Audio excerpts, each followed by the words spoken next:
ଜ୍ୟୋତିଷୀ ଗୁରୁ Ashish YouTube ଚ୍ୟାନେଲକୁ ସ୍ୱାଗତ। ଆଜି କିଛି କହିବାକୁ ଯାଉଛି ଇମ୍ପୋର୍ଟାଣ୍ଟ ଅପଡେଟ୍ ବିଷୟରେ।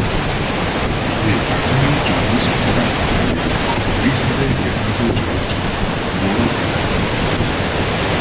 ଏହି ଭିଡ଼ିଓକୁ ସ୍କିପ୍ କରିବେ ନାହିଁ, ନହେଲେ ଗୁରୁତ୍ୱପୂର୍ଣ୍ଣ ସୂଚନା ମିସ୍ କରିପାରିବେ।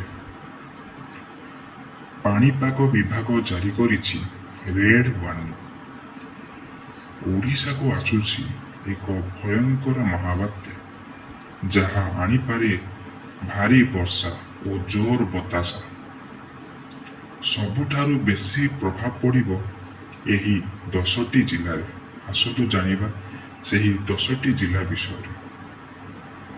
ଖୋର୍ଦ୍ଧା, ମୟୂରଭଞ୍ଜ, ବାଲେଶ୍ୱର, ଝାରସୁଗୁଡ଼ା, ଗଞ୍ଜାମ, ନୟାଗଡ଼, କଳାହାଣ୍ଡି, କୋରାପୁଟ, କନ୍ଧମାଳ, ପୁରୀ। ଆପଣଙ୍କ ଜିଲ୍ଲା ଏଥିରେ ଅଛି କି?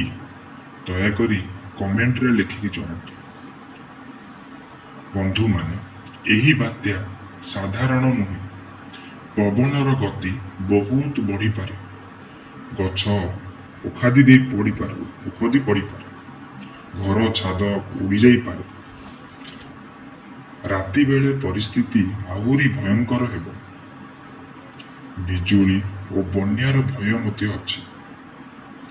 ବିଦ୍ୟୁତ୍ ବିଚ୍ଛିନ୍ନ ହେବାର ଭୟ ମଧ୍ୟ ଅଛି।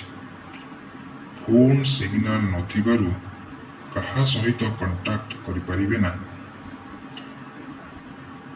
ରାସ୍ତା ବ୍ଲକ୍ ହୋଇଯିବ ଯଦି ବଡ଼ ବଡ଼ ଗଛ ଭାଙ୍ଗି ପଡ଼ିବ ଏବଂ ଘର ଉପରେ ପଡ଼ିବାର ଚାନ୍ସେସ୍ ମଧ୍ୟ ଅଧିକ ରହିଛି। ବସ୍, ଟ୍ରେନ୍ ସବୁ ବନ୍ଦ ହୋଇପାରେ। ଲୋକେ ମଧ୍ୟ ରାସ୍ତାରେ ଅଟକି ପଡ଼ିପାରନ୍ତି। ଭାରୀ ବର୍ଷାରେ ଜଳଭରା ଘର ଭିତରକୁ ପାଣି ପଶିପାରେ।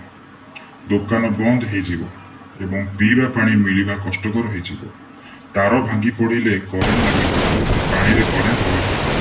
ହସ୍ପିଟାଲ ପହଞ୍ଚିବା କଷ୍ଟକର ହୋଇପଡ଼ିବ। ଆମ୍ବୁଲାନ୍ସ ମଧ୍ୟ ଲେଟ୍ ହେବ। ଲୋକେ ଭୟରେ ଗୋଳମାଳ କରିପାରନ୍ତି।